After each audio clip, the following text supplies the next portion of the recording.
Accessing library computer data.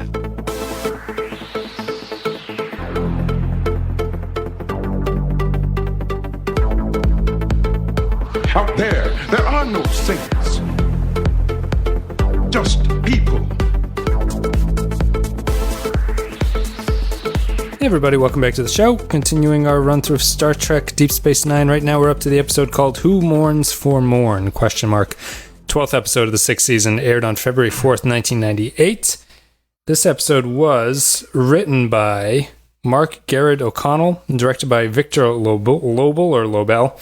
In this episode, Morn dies, leaving his entire estate to Quark, but some of Morn's old acquaintances want a piece of the action. We're joined by Clay, who took last episode off, but is now back to talk about Morn. Clay, how are you? I'm good. I had to take last episode off because I saw this was coming up, and I just couldn't deal with it. It's a lot I needed of to prepare myself for the passing of Morn. And I would just like to say, solid 3. Can we move on to the next episode? Oh, well, I guess our discussion here is going to be. I think it's less than a 3, so I guess we'll get into it. Yeah, I don't know. I mean, I think we're both more or less on the same page, though. It's fine. I'm sure we can get into this, but I feel like the problem when you get into more serialized storytelling is then you do something like this, and it's like, okay, sure, cool. Let's take some time to do this, I guess. We can go back and talk about Waltz if you want instead of this. Especially after that one. Yeah, especially following up Waltz with, again, it's not bad. It's just like, sure. Yeah. Well, I guess that's we'll take that as a jumping off point. So I'm going to take a break. We're going to play an audio clip. Me and Clay are going to come back and break down Who Mourns for Morn. Excuse me, Quark. Not now. I'm sorry to intrude, but I thought you should know I unsealed Morn's will. He left everything to you. Me? He left everything to me? That's right. Morn. Dear, sweet Morn. Oh. You know, I guess I would start this one off by saying that this one, to me, for like the first 10 minutes, I always think that this episode could have been the greatest Ferengi episode, I think, in a lot of ways. I was thinking the same thing, actually. Continue. Well, I think that where the show constantly puts the Ferengi in these like farcical, weird kind of like movie homage setups where they're playing off sort of like the ghoulish trollishness of the Ferengi in a way. I think that this one had something interesting to say about like Quark's greed versus the death of a friend. And I felt like that was something that like the Ferengi you could really do some kind of satire with Quark in that situation where someone dies and it's his best customer and he is just concerned about like how he's going to maximize getting profit out of exploiting this guy's death. And then you could, do something where he learns a life lesson about it or whatever. And it all comes apart or it all comes apart for him or comes together for him. Instead, they do something less interesting, which is they just turned it into kind of a heist episode. And I think it's really not all that interesting after the first 10 minutes when you think they're going to do something with it and they decide not to. Yeah, I would love to know. I would bet money on someone in the writer's room wanting to title this, It's a Mad, Mad, Mad, Mad Morn. Before you go off on what you thought about it. The original idea, this is one of the rare instances where I was reading Memory Alpha and the original idea seems better to me than what they did with it. The original idea is just that Morn goes missing, and as the crew are sort of searching for him, they come to realize that they don't really know him, even though he's been around for the 6 years or whatever, which is kind of what this episode is about. But it felt more like it was like a commentary on like it's sort of like the meta aspects of being an extra on a TV show. Like it's like you've seen this person forever, but you don't really know anything about them. And they do that here, but I think they just rely too much on the heisty thing. And the heisty thing is just like blah, is how I would describe the entire heist sequence. But I don't know. What'd you think? I thought it had its moments. I thought the that thing that you're describing does sound like it would probably be better, except I can feel like why they would hedge their bets and do something like this, because it's like, how many times can you go, oh, so that's what he was really like, across 40 minutes. I think the gag falls flat here in the first 10 minutes. Like the gag does not really have legs to propel the entire episode. Yeah, like the reason that the Morn gags work is because they're so few and far between. And when you start getting into, oh, he talked a lot. Oh, he did all this other stuff that we've never seen him do on screen. Blah, but it's like, okay, yeah, we get it. I thought it had its moments. I thought the first scene with the green guys was fun. Yeah, I like all the heisty characters. I think they're all pretty good. Yeah. I liked that they were just playing like Italian gangsters basically. It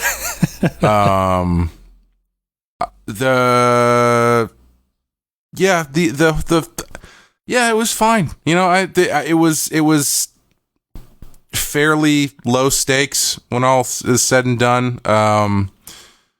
I was expecting. I thought at the beginning. I thought that he was actually dead. I mean, I shouldn't have, but as was going on, I was like, he's not really dead. Yeah.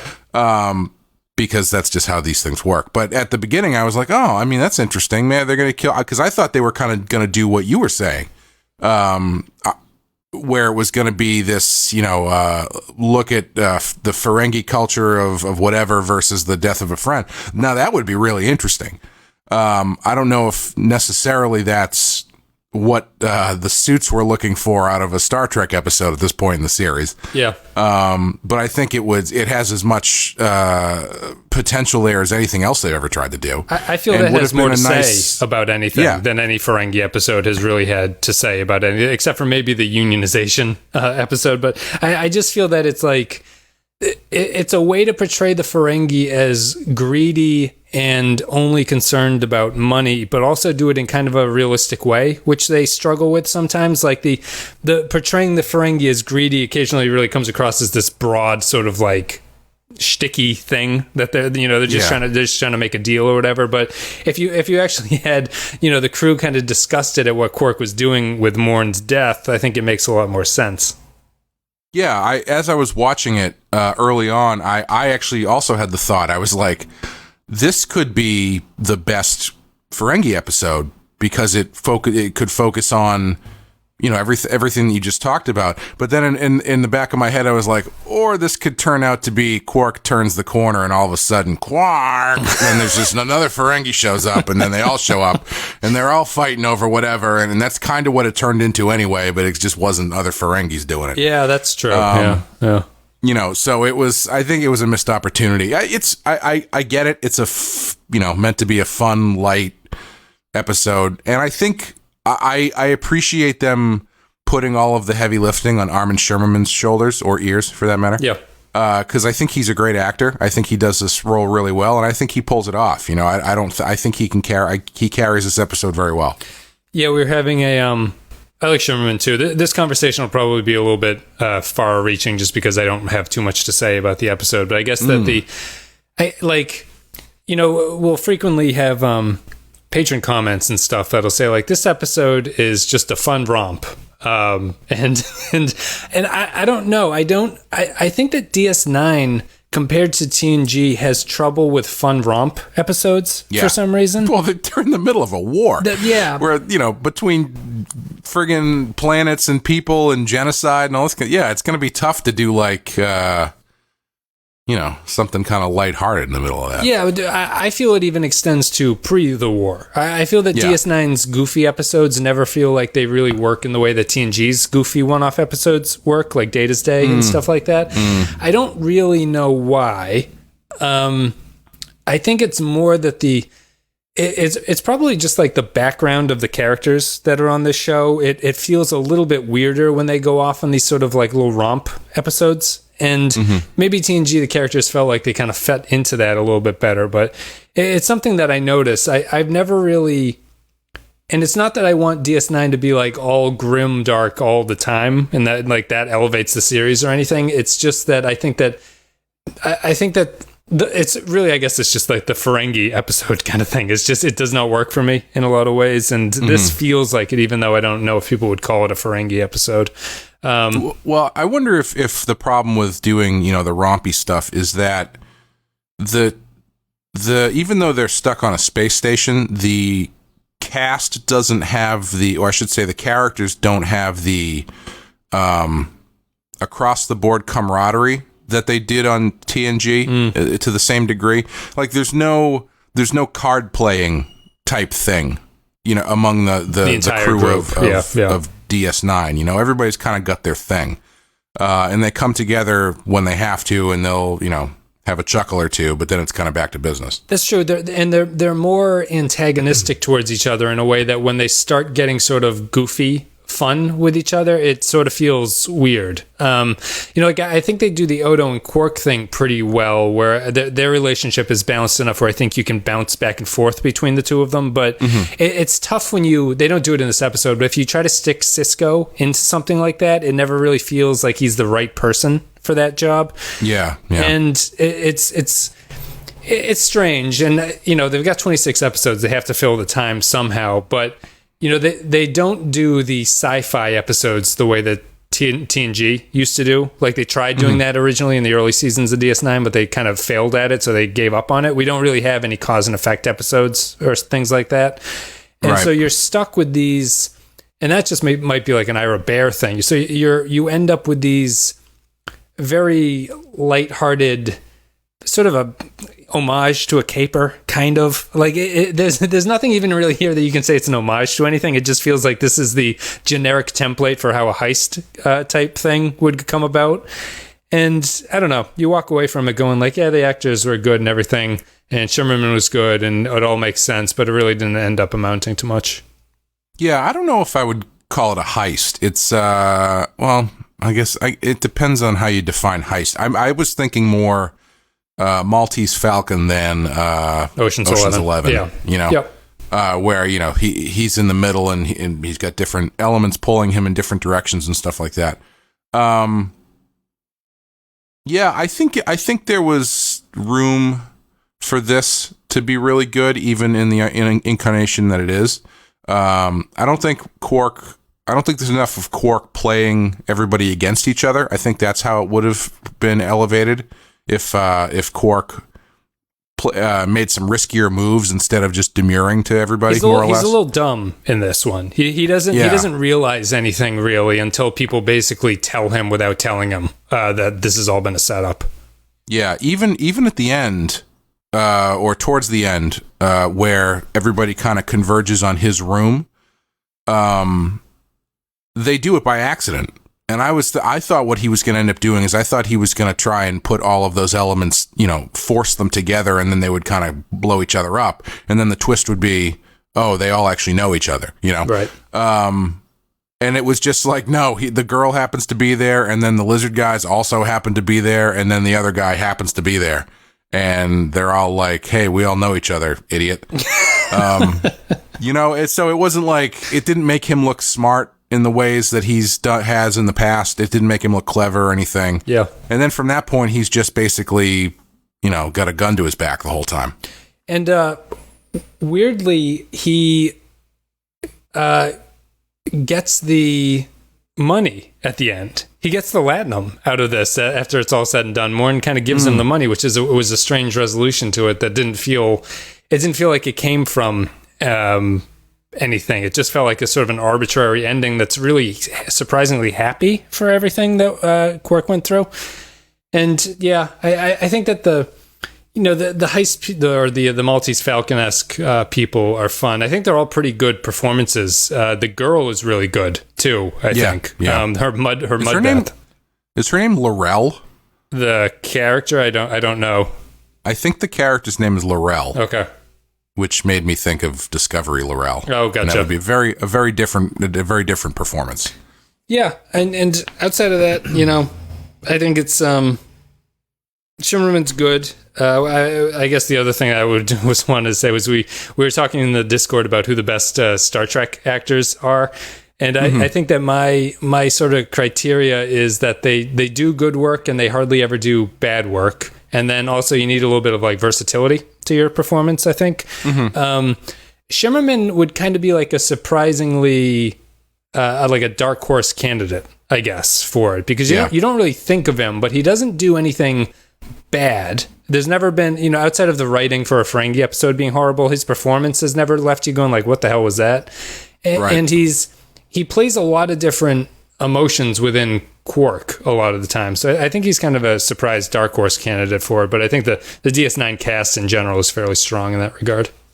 Yeah, he's definitely, I mean, even the people who play Ferengi, he is the least over the top as well, Right. He figured out how to do that character and make it unique, but also not completely give over to the fact that when you look at yourself in the mirror, you go, okay, this is going to be silly, Yeah.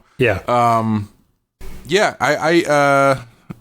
I guess it depends on, are you taking into account frequency as well? Yeah, well, like someone like Anson Mount as Pike is good, but he's not there for very long. So I think it rewards the number of appearances that you have.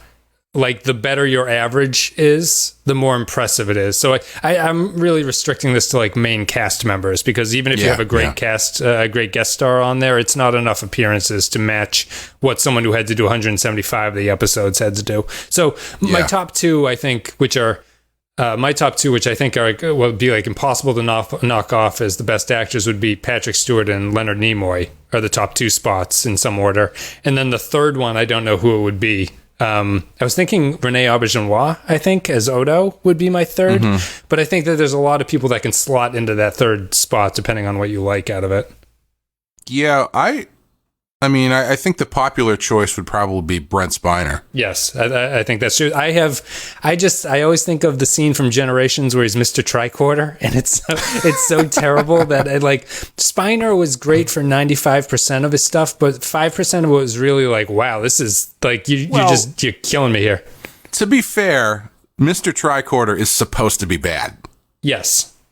So I feel like in that sense, it's unfair to judge him negatively on that, because he's doing what he's supposed to do. It's supposed to be Data being not funny. Sure. Yeah. And I think he probably gets it just because he does so much with that role over the years. And as people pointed out, Lore, B8, and the Soong, all the Soongs are played by him too. So he plays like about 5 or 6 different characters. Yeah, I would say. Yeah, of all those, I think, what is it, B4, the one from Nemesis, I think? Yep. Is probably the weakest one. Because he has like a funny voice that he does sometimes, which just seems like he's being a dope. Yeah. And that's basically all he does with B4 is just does that dopey voice. But aside from that, yeah, I mean, he's probably has... If you just look at the characters on the shows that have had to do the most, he probably is up to the top. Right. Nimoy is really great. I would argue that Nimoy doesn't really get good until the movies, because in the show he's fine. I never thought that Nimoy's acting really stood out to me on the show. But in the movies, I think he's fantastic. Yeah. So I might even slot Spiner higher than Nimoy personally. Yeah, I could see that. I wouldn't have a problem. I think that Nimoy's importance just for the amount that he was there. I can't think of a really bad Spock turn on anything. Like, and he never really sort of betrayed the character. And I think that he sort of set the standard for an entire species, and still at this point basically plays the best Vulcan out of anybody else. I wonder how much of that in the later years was him. Where he's like, did people come to him with weird shit? And he's like, no, this is gonna be a strike down the middle, or I'm not doing it. Once you get the power, you get to play your hand that way. Yeah, but everyone in the listening, just let me know what you think the top 3 actors of all across Star Trek would be. I'd be interested.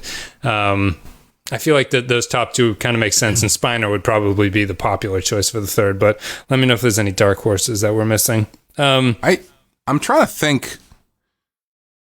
I think we've probably said it before, but it seems like DS9 must have the best cast. I think so. Yeah. Yep. Yeah, because I'm trying to think if you go back and you look at the other 2 shows before it, who you kind of have your top two, and then everybody else is fine to bad. You know?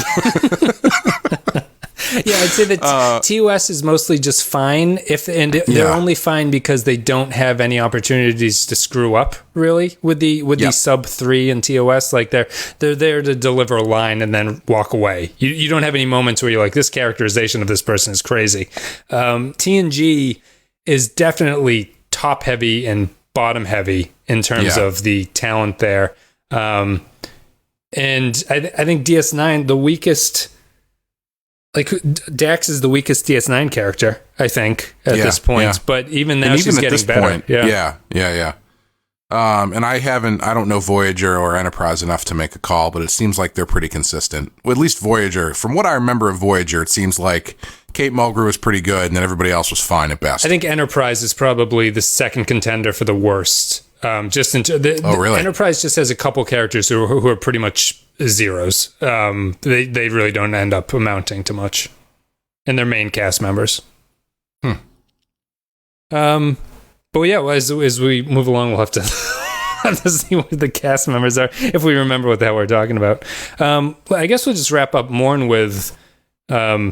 Do you have anything you want to say about Morn at this point? Were you surprised that Latinum is a liquid? I was wondering if you... I was. Okay, yeah. Yeah, I didn't... I had no concept of what Latinum was. So, yeah, learning it was a liquid was interesting. I did like at the end when he's busting up all the bricks and he's like, all that's left is this worthless gold. That was nice.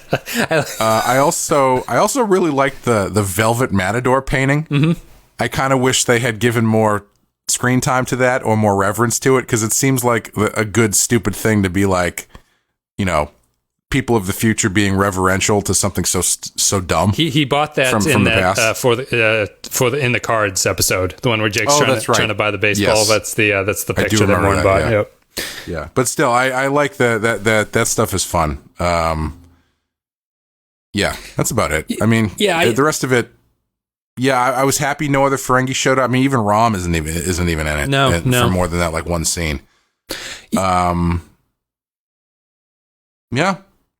I'm always interested with these episodes that have these fairly elaborate things going on behind the scenes of Deep Space Nine. Yeah, because there's a certain point where I don't know if it's in reference to the Latinum or what, or I forget. Where Quark is saying to Odo that he's getting slow, and he's, you know, hasn't been following stuff. And I was thinking that kind of the whole episode being like, I feel like Odo should be all over this. Right.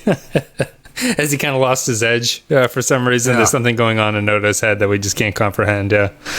Yeah, I mean, the other thing I was wondering,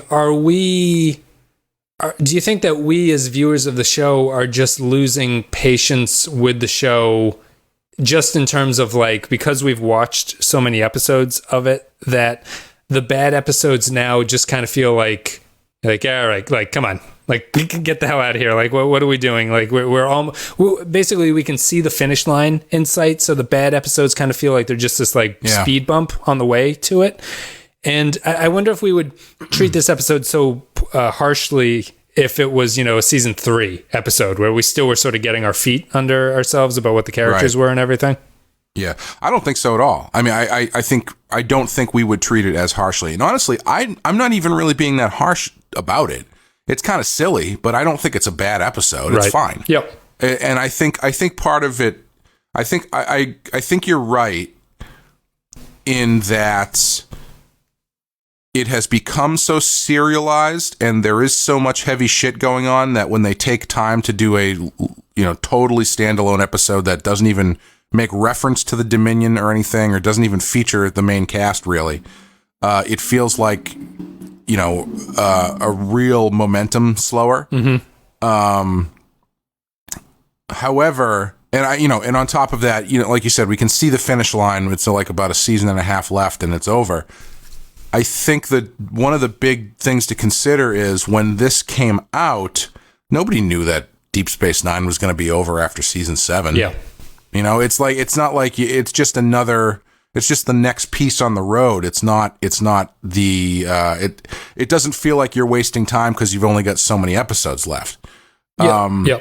The other thing that's interesting too is I was talking to a couple friends of ours, and they had started watching TNG, and they tried to. They had watched it before. One of them was fairly well versed in it, and I think his wife had not watched any of it, or had watched less of it. I can't exactly remember. I might be being unfair there. I don't remember. Sure. Anyway, they were getting into. They wanted to start watching TNG from the beginning. And they only made it a handful of episodes in before they kind of tapped out. And I was talking to her, and she was like, "Yeah, it was. We realized that there's really you don't need to do that with those shows with TNG. You don't need to sit down and start from the beginning. You can just really pick anything and just kind of go. So it makes the early seasons feel that much more of a slog if you're trying to watch it all the way through just for the sake of doing it. But if you're not committed to doing it like the way we are, there's no reason to do it. Right, absolutely. And I think that kind of plays into this sort of thing as well, where it's like there's still a little bit of that 90s TV thing where it's like, yeah, you know, this is an episode you don't necessarily have to watch everything else that's come before it. If you've watched a couple episodes of Deep Space Nine, and then you sit down and you watch this one, you're totally fine. Yeah. And you'll probably go, yeah, that was fun. You know, it's not blowing your hair back or anything. But it's also not, you know, you're not so entrenched. Even if you were watching this at the time, you probably aren't so entrenched in the serialization of everything that this is really going to feel so out of place. Yeah. Because this is the norm at this time. Right. Stuff like this. Yep. The people watching this were probably relieved that it went back to like an episodic thing. They're like, oh, I didn't get my VHS like broke down on the third week of the DS9 occupation arc or something. I missed it. I have no idea what's going on at this point. Yeah, this episode has, you know, summer rerun written all over it. Yeah, that's true. When did this actually come out? It's probably early. Yeah, it's February, but it does feel like that kind of lazy summer episode. Wait, this was a February episode? It's a February episode. Wow. Because from what I remember, because I don't think it really exists anymore, I know that February and November were generally the sweeps weeks. And so if this was a sweeps week episode, woof. Take back everything I said. They lost a lot of money from Tide this week when this one came out. Yeah, I think that to get back to your point about like the ways to watch it, there's probably some kind of like content to make like a video or something, I suppose, on my end, where like how you'd watch each series. And I think TNG and like TOS is a pure roulette wheel. You can just like create like a spreadsheet that randomizes an episode between 1 and 70 or however many episodes there are of the TOS, and you can just watch it completely independent of anything. TNG, I would probably say like snip off the first 2 seasons and then go from there, and you're pretty good. Like that's fine. You can do the same thing. DS9 is different. I think that the way to watch DS9 would be, as I'm going through these, I'm like sort of putting in my mind, what are the non-essential episodes, and just cut those completely out of it. And this would be like a non-essential episode. And it's not just because it stands alone, but it's just, it stands alone and it doesn't really feel like it does anything for anybody. You know, it's like, it's neither characterization nor is it particularly entertaining or anything like that. So if someone said like, what's the best way to watch DS9, I would probably give them, you know, like the list of 30 episodes or something, that like this is the entirety of DS9 is held in these 30 episodes, and you get the whole arc, you get like a good sense of what the Dominion War was all about and all that stuff, and then you can just move on. Yeah. You know, speaking of serialization and stuff like that, I've actually run into something that's been fairly interesting. And it's only standing out to me because we've talked about it so much. So, ever since we covered it for the Patreon, I've still been watching Cheers. Mm-hmm. And I'm 5 seasons into Cheers, and it's not serialized per se, but there is actually a lot more through-line storytelling going on in that show than I expected there to be. It's just because they're referencing previous history of characters. Yeah, there's a lot of previous history being brought up. There's lots of, you know, returning characters and stuff. They've done multiple episode things where like the end of the 4th season ended with a 3 or possibly 4 I think it was 3 episode story about Sam falling in love with actually Kate Mulgrew was playing a senator or something, or a representative that he falls in love with. And how that affects his relationship with Diane and all this kind of stuff and blah, blah, blah, blah, blah. But yeah, I've been surprised at how much stuff that they're bringing back and stuff that you would need to kind of know about, even in smaller stuff like, Frasier shows up, and Frasier's whole thing is that he actually was dating Diane for a while.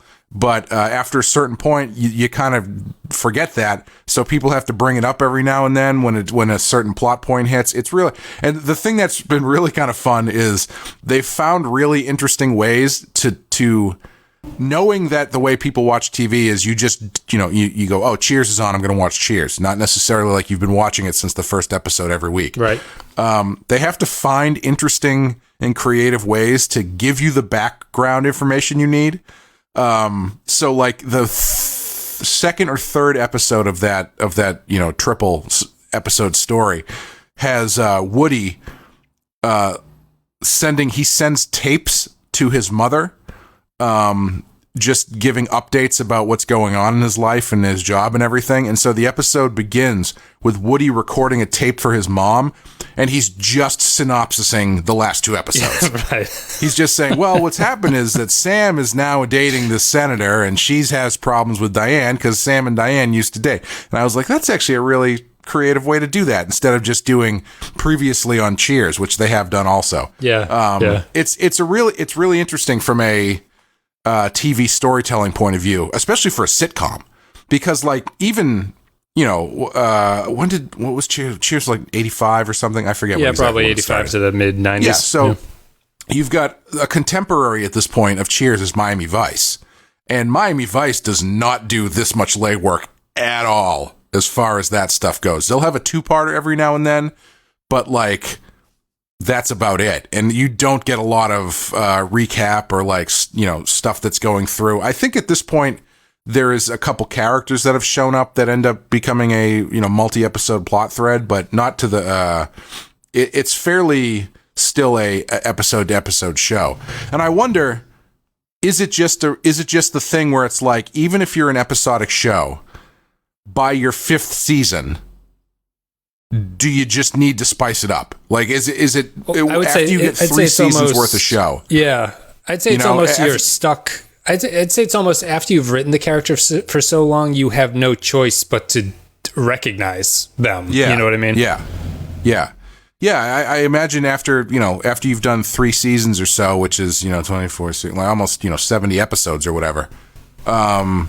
You probably you've got this backlog of stuff that's happened to the characters, so why not use it? Right. And so seeing how this serialization thing has evolved over time is really interesting, because if you look at it now, right, if you want to compare it to, we can talk about the rest of this episode, who mourns for Morn, if we want later, but if you look at the way it's kind of evolved, it's gone from, we have so much random shit and random history that's happened to these characters to draw from. Why don't we draw from it and use it? And now it's turned into, we don't have any of that. This is just 10 episodes of one story. Right.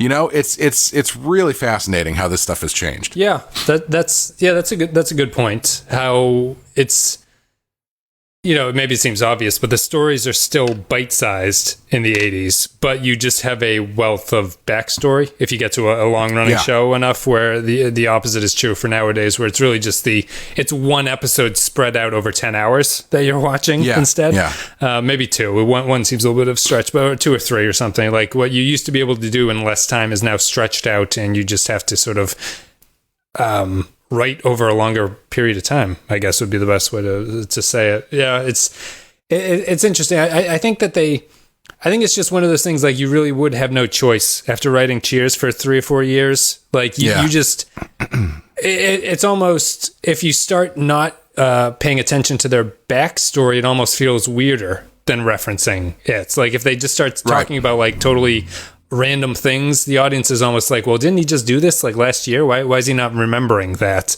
So yeah, it's it's strange. I think that to bring it back into DS9, I think it's just DS9 is at that awkward transition stage there where, like, I do wonder what people watching this back when it came out would have thought about this. It probably would have felt normal. But to us, it's kind of like, what the hell was the point of this episode? Like, why did you do this? And I understand that the point of this episode is because they're still operating in a 26-episode season. So they you have to do things like this because the Dominion War, if it was 26 episodes, would feel...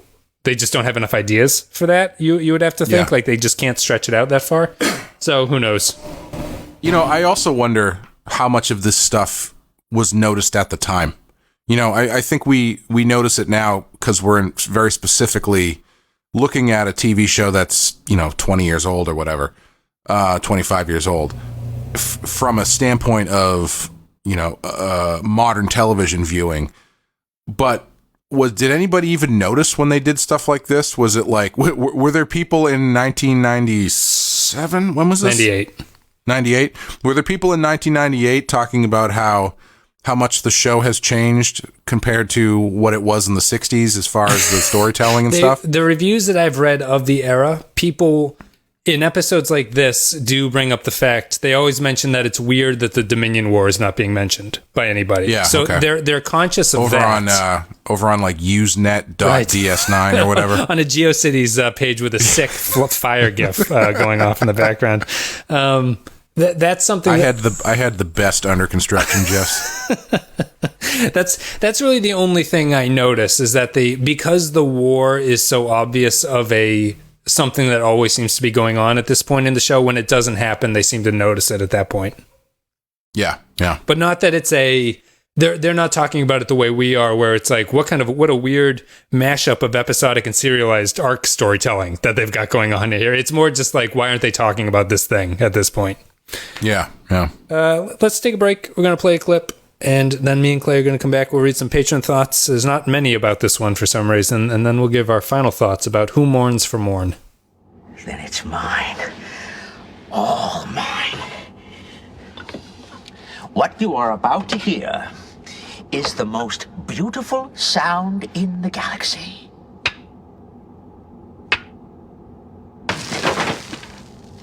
Oh, that can't be. There's no Latinum in these bricks. What?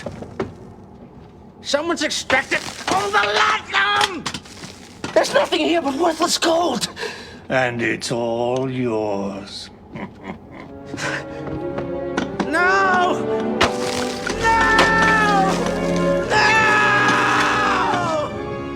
All right, everybody. So, thank you very much for listening today. If you enjoyed the content, you can go to patreon.com/thepensky and support the show there. A couple $1 a month to get extra stuff like extra podcasts. Clay said we talked about Cheers. We did that indeed. We talked about Seinfeld. We talked about a whole bunch of stuff. And also, if you're a captain level supporter, you get a shout out at this point, and it goes special thanks go to Andrew Cherlog, Ben Douglas, Bradley Killens, Captain Quark, Cardinal Doomsday, Christian Pouch, David K, Dwayne Hackett, Eric Johnson, Yarpy, Joint Mango, Kevin Reyes, Kyle Barrett, Matt Cutler, Matt Ross, Mike Burnett, Nathan Elliott, Neil Brennan, Nick Sergi, Robert Cummins, Russell Elledge, Samuel Custer, Grim Santo, Sean Spinobi, Stephen Cobb, Tark Latif, and Will Yates. Thank you very much for supporting the show.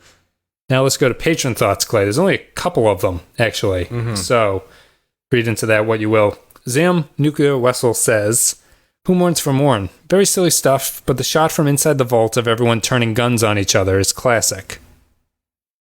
It is a good shot. I do like that. Yeah, that was pretty good. I liked it. The backup into between the guns, I thought was good. Yeah. And I agree. I like him busting up the gold and saying it's only worthless gold or whatever. But yeah, it's a funny bit. Latinum being liquid is just it like gold pressed Latinum is something that doesn't make sense until you realize they're putting. It's basically like a like one of those little like candy tubes that you tear the top off and drain the sugar water out of. Basically, oh yeah. That's what I was gonna say. It's like a deep fried Mars bar. Yeah, sure, or just like a Hershey chocolate bar with caramel in the center of the block, basically, where you only care about the caramel. Yeah. What? What do you mean only care about the caramel? Because the chocolate is just useless chocolate. Matthew Ross says, who mourns for Morn? the ultimate Cheers homage. In fact, the bar Cheers has a Cliff and Norm statue set at the bar at every location. The joke of how dynamic and talkative Morn is beyond ridiculous. Quark's speech is actually heartfelt and well done, but just like rotting beets, you can smell a scam a light year away. And just a physics thing, a gold brick is not a light piece of gold plastic. The side character's confusion in this Quark-centric story of greed, it feels like we've seen it a bunch of times before, down to the parody of the value of gold. The only surprise is where the Latinum was stored.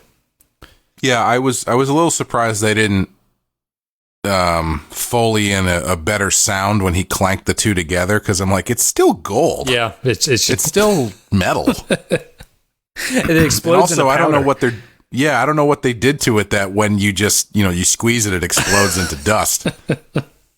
It's tough. Do you know, pop quiz for you? Why is Latinum so valuable? Why is it used as the money of Star Trek? I have no idea. You can't replicate it. Oh, really? Yep. Interesting. I did not know that.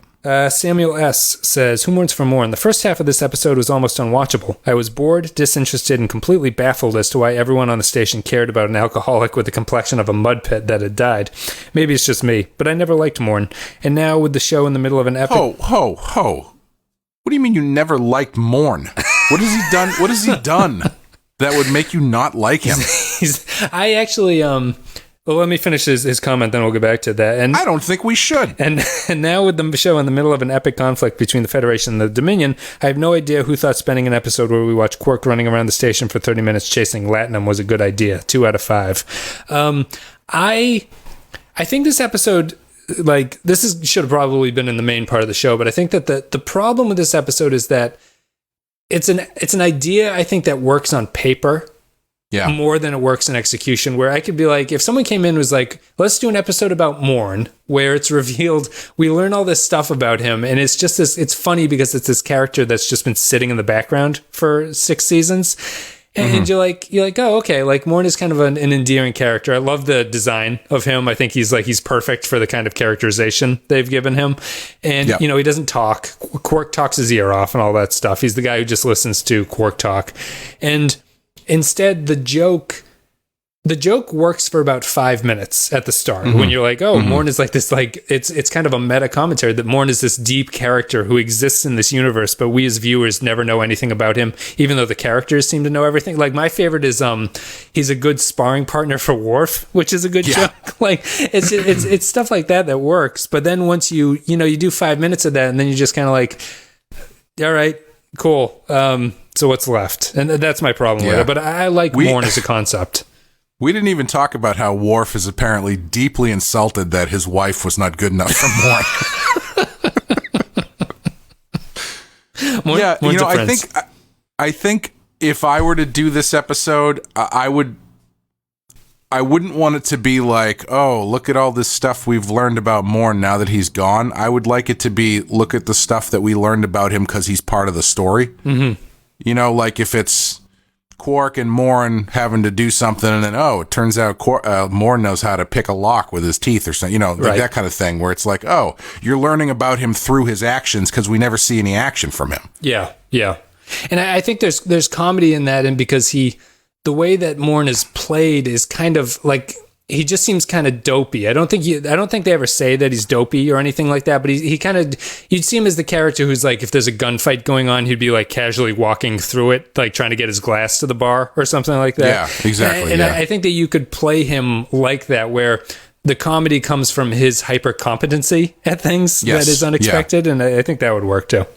Yeah. And I don't know if they ever have him talk, but if I were running the show, I would say, all right, let's have him say 2 words and let's get Patrick Stewart to do the voice. Yeah.